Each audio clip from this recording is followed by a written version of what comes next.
Hello, what is up mga ma'am, sir, ma'am. Ako po si Ralph Cifra, isang visual artist from Manila, Philippines. And today we are going to unbox and review the Iron Man Marvel Legends Model 09. So this is the packaging. It's a blister pack type. So ito yung clamshell. Tapos nandyan yung Iron Man action figure, accessories. Very cool artwork of Iron Man. And then the Iron Man logo here. Model 09.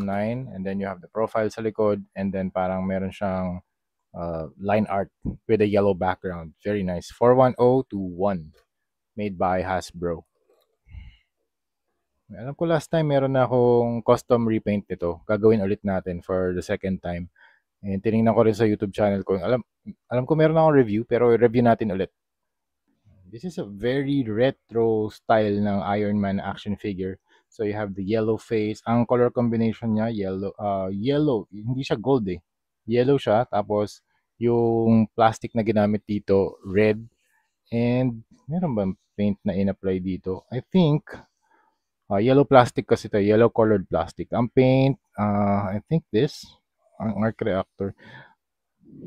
Yeah, I think the arc reactor and here sa yung mga black sa kanyang hands. I think yun yung paint na ginamit nila. Overall, this is a very nice retro Iron Man action figure. So if you're into retro na mga designs, this is a very, very cool addition. So let's start with the head.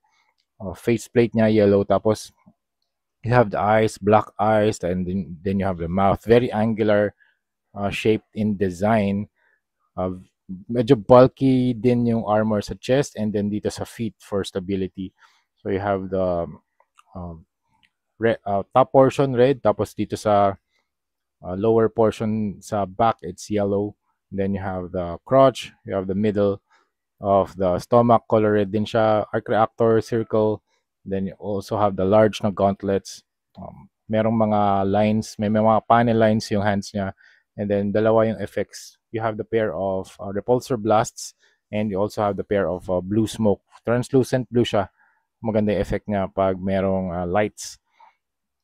Tapos you also have the yellow legs, muscular. Tapos meron din siyang parang bell bottom like or very Mega Man like yung design. Very nice actually. Stick din siguro kung magkatabi sila ni Mega Man because it's very similar in design.